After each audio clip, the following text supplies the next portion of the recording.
Alright, here we go. We're going to go ahead and get this side together. Okay, so we're going to go ahead and start with our shift shaft. And this angle here is, I think, about the best I'm going to get you guys. So we're going to go ahead and put the shift shaft in. And be sure you have this nylon bushing here. It's right here, and it slides down right inside there. You need to have that bushing on there. And of course, goes without saying, be sure everything is clean. So we're going to just start it in the case hole. And just put a little bit of oil on it. Put it in, work it around so the oil gets distributed evenly, and then it goes right in. This towel here is stuffed there because I had a transmission oil run out of here from all the pre-lube on the bearings and all that good stuff. So, and all we do to get this in place is we line up this eccentric screw with the center of these two, the center of the springs right here, and push it into place, and that's it. Now we have to set our eccentric screw. Okay, we're going to pop this right back out, and I'm going to put this transmission in gear because I'm going to show you why. We need to set this eccentric screw, but it's got to be in gear to be set. You see the position of these dogs here, these catchers, this claw, whatever. Everybody calls it something different. I call them a claw, a shift claw. See how they're nowhere near where they need to be on the shift start? That's because the transmission is actually in neutral right now, so we need to put it in gear. So I'm going to do that real quick. Okay, I put you guys back up there, so I'm going to pull this out. Just going to lay it down just a little bit here, and I'm just going to roll it into gear. Doesn't matter what gear. Okay, see here, it won't shift. A lot of guys freak out, like, oh, it won't shift. The transmission's got to roll. It's got to be rolling a little bit. See there? Spun it, went right into gear. Okay, now it's in, I believe, first gear. So now we can go ahead and put our shift shaft right back in, and now we're looking better. So let me position this. Okay, now see how close this claw is to the top, to this dowel right here? We want to have an equal space between this one. I hate taking you guys off of there. I hate the shaky video. We want to have an equal space between this one here and, oh, this is terrible. I'm sorry, guys. Okay, we need to have an equal space between this one. See how it's really close? And an equal space between this one. It's not equal right now. So the way we do that is we adjust this eccentric screw, and I'll show you how to do that. Okay, I think I got you guys a pretty good view. So now you can see there, and let me get back here behind this viewfinder. And okay, see where we have the top one right here. It's close. The bottom one, you can't see it because of this deal here. But if I push up on this, you can see that dowel pin come into view. So what we want is we want this to rest about right there. So what we do is I'm going to just barely get it in the shot so you can see what I'm doing. So you can also see the arm move. We just adjust this screw right here. Now I'm going to come back over here, and when we adjust it, you can see that it moves the arm up and down. So we get, I'm going to have to stand up so I can see this, but what we're going to do is we're going to adjust this to where we have it centered as close as we can. So that's not going to cut it. That doesn't look too bad. We have a little more gap on the bottom. What we're going to do, wiggle it around, check it. We're still clearing on top and bottom.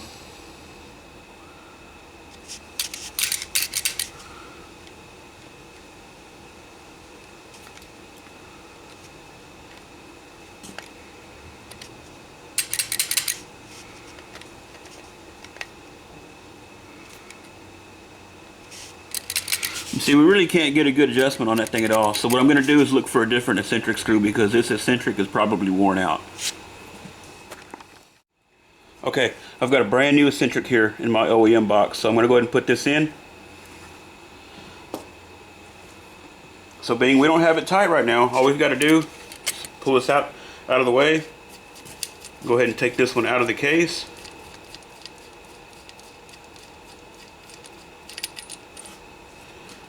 Now pay attention here to how this is. You see this lip here? That lip faces in towards the case. We can just take that off, set it down, and I'm going to replace the eccentric screw real quick. There's nothing wrong with his nut, so I'm going to use his nut on the new screw. And if you take a look at his screw, you see all the wear on it, almost galling on there. Let's see. See there compared to the new one? The lighting really isn't good for it, but there's noticeable wear on that eccentric bolt. So we're going to go ahead and put this new one in. Now remember, this goes on like this. Just like that. So we put it in.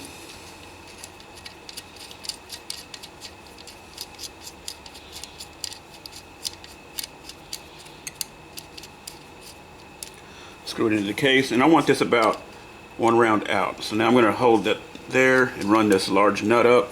Okay, now we're going to try this again. So we're going to push the shift shaft back into place, and now we're going to see how our adjustment does. Much more adjustment. Look at there. You see that? So if you can't get your adjustment right, the problem is going to be this eccentric bolt. And if you were to look at it from an end this way and rotate it, this one's worn. It's pretty much round all the way around. It's really egg-shaped. So when you turn it, it's going to force that arm one way or the other. But when they're worn like that, they really don't do anything. So now you see how well a good bolt gives you adjustment. Plenty of room. And I've had people say before, well, nothing really happens. It just barely moves. So now, where I've got it there, can you see there? We are pretty much dead center right here, and we're dead center down here. So you want to just give it a wiggle and be sure to seat it into place. Nothing changes. See, I got a little closer on top, so we're going to give it a little tweak. Wiggle it around.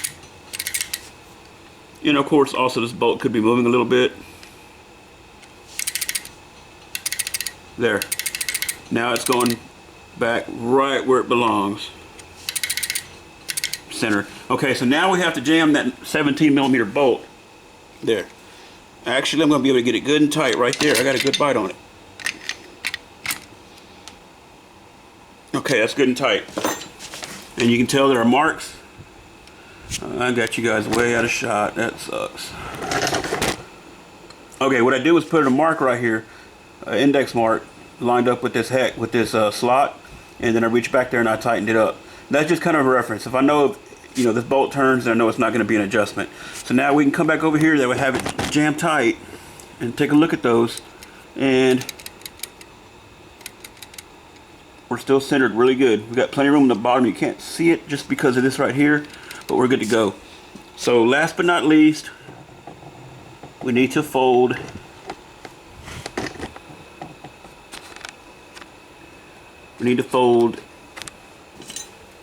this tab over this nut right here. So now that's set, not going anywhere. We can go ahead and take that out, and we just fold that right over. So I'm going to back up a little bit here so I have room.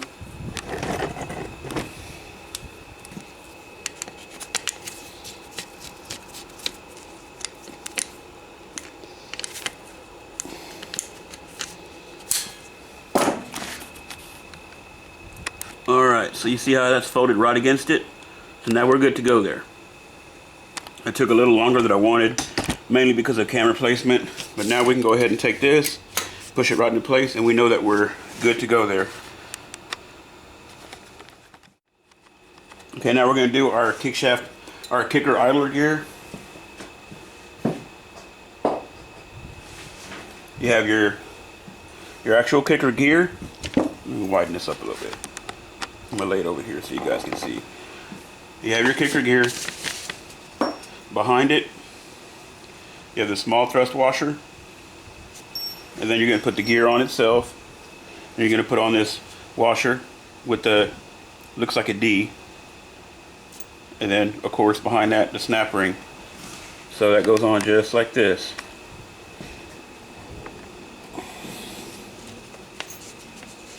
And I said a couple of videos ago I was going to try to slow this down because I felt like I was going too fast. So that's kind of what I'm doing here. I'm going to put just a little bit of oil in there just so it's not dry. Then we're going to put a little bit on the main shaft here. And you can't see what I'm doing here, but I'm putting just a little bit inside the idler gear, just right inside there. And we'll just slide it right on. Okay. And then we find the flat side of this shaft here, and that flat side of that washer just simply lines right up with that. Then it's held on with a snap ring, just here. So we'll take these snap ring pliers, kind of keep your hand around it when you do this because it can fling off of there. Spray it over, put it on, we're good to go. And this idler gear doesn't really have any slack. That little bit there is normal. That's perfectly fine. So now we can go ahead and put our clutch basket and clutch on. Okay, real quick little video on the pressure plate. I got the backside buffed off a little bit. All the glaze is gone. So now I want to mention something to you guys about these stock clutch pushers. And sometimes people recall them as a pancake bearing, and they're not a pancake bearing. They're actually just a stock clutch pusher. That's the, I believe, proper name for it. A lot of guys sometimes, and even me when I first started, I would try to hold back up on this right here as I jammed it, and ultimately I would always strip that out. Okay, well this center screw isn't to be held for backup to tighten this nut. All this is for is when this nut is loose, this is just for adjustment. There's no force needed on this center. The stock pusher actually locks into the plate, so you can tighten that nut with no backup. So now I'm gonna take it out of there to put the aftermarket pancake in there. And if you want to know how this goes back in, search Yamaha Banshee stock clutch pusher installation or something like that, and it'll come up, and show you how to put it back in. Now, I was saying how this one locks in there. You see these, see that nut on there? It's basically part of this. It's molded into this washer. See that hex in there? It locks into there, and that's why you don't have to hold back up. Okay, to install the new pancake bearing, the way this goes, you're gonna hold this with these two flat sides, little hex area facing up. Also, you'll know it's the right way because this Allen adjuster screw will be facing up towards you. So you're going to put just a little bit of oil on there so it's not dry. I'm looking in the camera. Thrust washer. Spin it around. A little bit of oil. The actual pancake bearing goes on there. Again, a little bit of oil. Then the last thrust washer goes on top. That's how you get your pancake bearing. So then you hold this just like this, and you just set your pressure plate right on top of it. Then on the outside, you'll have your nut that comes in your kit. This one here, you do have to hold back up on that flat spot that I showed you, because this one will spin inside there. It doesn't lock into there. So now that's ready to be installed. I'm gonna set that aside. We're gonna grab our clutch basket, put that on, and we're gonna go ahead and get this engine scooted up a little closer to put that together. All right, so we're gonna go ahead and put this together. I had this on here just so I didn't lose it. This is your inner hub nut, one washer, and your bushing. You have one washer, just like this washer, that goes on back right here. So that one's against the case already. And I'm just gonna shoot a little oil back there where it contacts the bearing, give it a spin. Okay, so when you have the first washer is on, right there it is, first washer's on. Then we're gonna put on our basket bushing collar, put a little oil on it, slide it into place, give it a spin, and be sure there's oil all the way around the inside. We're gonna put a little bit on the outside. And we're gonna slide our new basket on. And the new basket will have to engage into the idler gear at the back as well. Well, there we go. Give that little idler back here a spin. There. And that goes right onto place. Perfect. Okay, next we have a large washer here. It goes underneath this washer here. It goes underneath the inner hub. We're going to put a little bit of oil on the backside there. Set it into place. Now our brand new inner hub, nice and shiny. Same deal. We're going to put a little bit of oil on the backside and set it into place. Now, don't that look pretty? Alright, now I'm going to reach over my table real quick. I forgot to unpack this. I'm going to unpack this this new lock washer from Yamaha. I'm going to put this on there. Alright, so this new washer looks just like this. Now this 90-degree tang that faces back goes straight into this notch right here on the inner hub. Sits flush just like that. Now this let me get it back out of there. This one right here that faces out towards you is supposed to go and get that nut. What I like to do sometimes is just bend it out a little bit more so that's easier to grab. So what I'll do, just take and put a little bit more bend on it, just like that. Makes it a little easier to get a hold of whenever you have it in there. So we're going to go ahead and put it right in there. Then our inner hub nut, we'll put that on.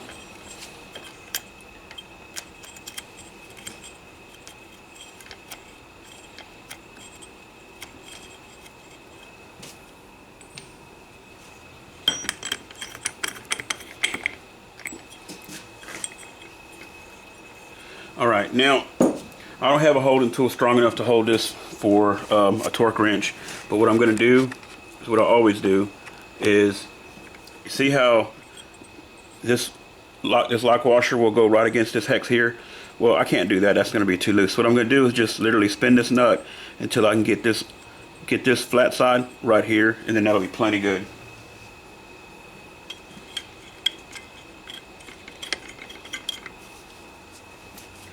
Alright, so here we go.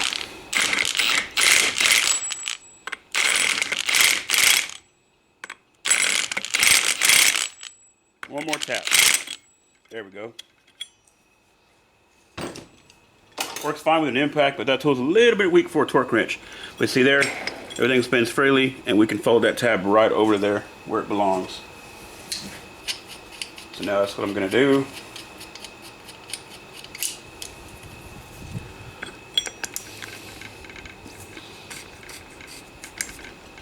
There we go. And there we go, we got that folded down just like it belongs, and everything looks good. Okay, now we're going to go ahead and put our clutch fibers in. And you know, before we do our clutch fibers, I'm going to go ahead and tighten my primary gear nut because it hasn't been tightened yet. I just put that on when I put the crank seal on. So we're going to do that now before we forget. This is a 24 millimeter. Also 15/16 fits it just fine. The torque on that one is 45 pounds. And the way we lock this, what I do, I'll take a couple of shop rags, clean shop rags, and I'll double them up a little bit and just let the gear eat it. My wrench in the right way to work better. See how it pulls it up in the gear there? And then we're just going to torque this to 45. Alright, put it in reverse and we'll just back it out so we can get the rag out of there. See? Nothing to it. Some people use a penny. I don't know. I guess it's fine. I never heard any negative feedback about it, but I just can't justify putting copper or any kind of metal in between the gears. I'd be scared to break one.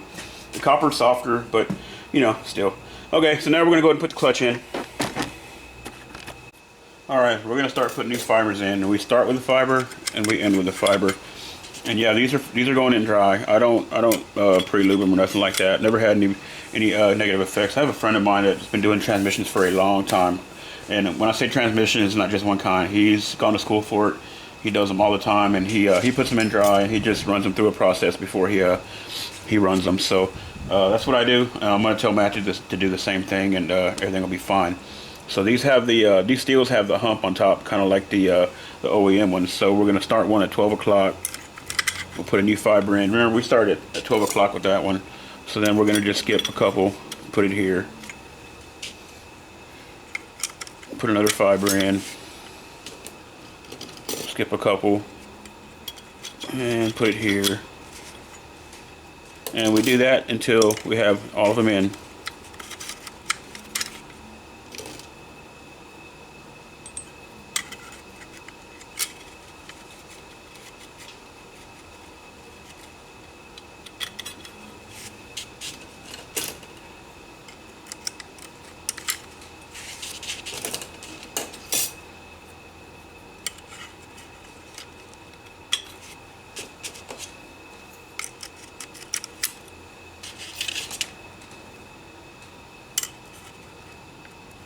And our last one, we ended up, get in there. So our last deal, we ended up with our hump right here. And then remember, we started right here, so we ended up just perfect. And we put our last steel in, just like that. Now we're going to put in our pressure plate with our pancake bearing. Alright, so now we're going to go ahead and put this clutch right in. And I'm just going to put a little oil on it. Go ahead and put it in. Then we'll take our clutch ball, put it in. Be sure it doesn't fall out on you. And go ahead and get your pancake bearing and your pressure plate in there. You want to be sure that this pressure plate seats with the hub. See, that's not seating, so we're going to take it out. Spin it. I'm sitting next to the engine, so boom. Now see, it went all the way on. So now we're good there. So we're going to get our new springs out of our clutch kit. And we'll put those in.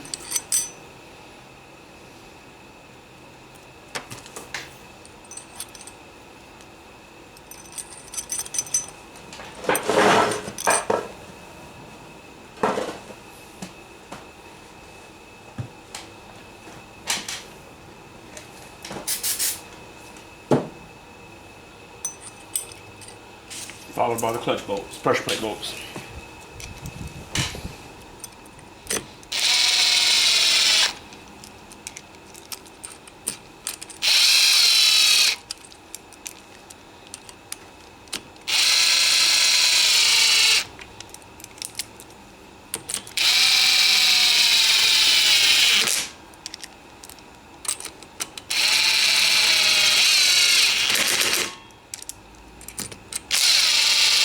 I'll give all you the light tap with the impact, and then I'll check them by hand.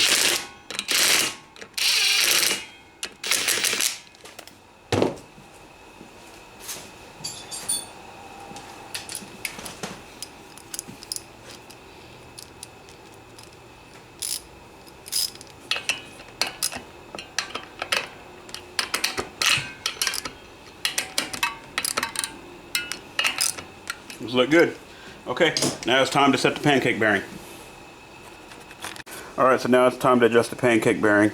And you see me do this in another video. I just have a wire tied onto this clutch arm with a heavy weight hanging on it so that it actuates the arm, so that I can do two things at one time. No, I don't do this by myself because I'm not trying to film when I do it by myself. I'm doing this so that I can show you guys how it works. So I'm going to get this back on the tripod and get this done. Alright, so I thought I was recording a while ago when I marked these, but I wasn't. So what I did here was, here's the point of the clutch arm that you want to line up with this triangle on the case. So I'm just going to highlight it in blue so that you can see it a little bit easier. Then I'm going to zoom back so that you can hopefully see my adjustment, and you can see the arrow, so you can still see everything. So these two need to come together. So all I'm going to do is hold back up on that pancake with a 10mm, and I'm simply going to screw in, and I hope you can see me doing something. Yeah, I'm just going to screw in on this, and I don't know, my tie is going to hold here because I have a heavy weight on there. I'm just going to screw in on it until those arrows line up, and there they are. Let me look from this side a little more. Now they're lined up there. Let me give you a shot. See there? That's all we need. Now, in theory, that should be perfect per the Yamaha manual. But everything changes when you have a slack cable, you know, a cable with slack in it. You have an aftermarket cable that's not just the exact length as a Yamaha cable, or you have, of course, an aftermarket pancake bearing. Everything can be a little bit different. But this is, in theory, the way you or this is, in fact, the way you should set it up per the manual. This should work when you get it on the bike. So now that we have that done, I'm going to leave that there. I'm going to bring you guys to the front of the engine so you can see me jam it tight. Alright, got the motor turned around facing me now. We can take that Allen out of there. We don't need that no more. You take this nut, back it way off, put a drop or two of Loctite back there. One more right behind it. There we go. To keep that from backing off. And then we're just going to jam this nut tight. We'll be set. Okay, so now we're just gonna jam this tight, and my phone rang again. I have a couple of drops of Loctite back there, so now we're gonna go ahead and just hold back up on this pancake, run this nut on up there, and we're gonna keep an eye on it. Allen, it shouldn't turn, but we're gonna keep an eye on it. Good and tight. Get our wrench out of there, and that's it. Pancake bearing is set. I'm gonna take my wire off of this clutch arm, set my weight down, and I'm going to show you guys what we have up here.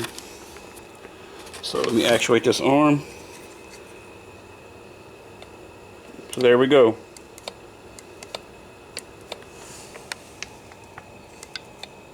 We're good to go.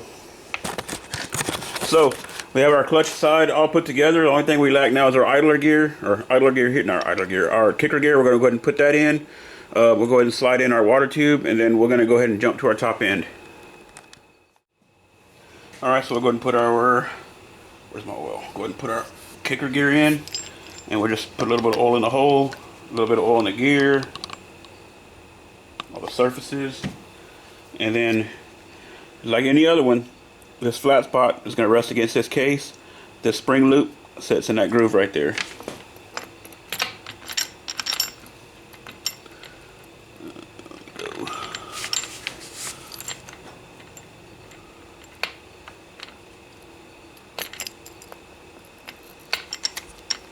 There we go. Then the spring, take and we hook it up here. Just like that. We're good to go. Alright. It's time to put that top end together. Well, I forgot. Let's go ahead and put this water tube in real quick just to get that out of the way. Here's the old water tube here. I'm going to clean it up on the wire wheel real quick on my grinder. Alright, so we'll slide our water tube in from the back side. Remember, the grooves face out. Slide it right through. There's going to be a retaining ring that goes in this back groove back here. Take and we'll put it on. Just like that.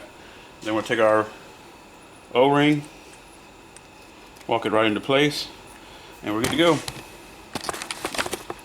That's all there is to that. Now we can go ahead and get on to our top end and get that together.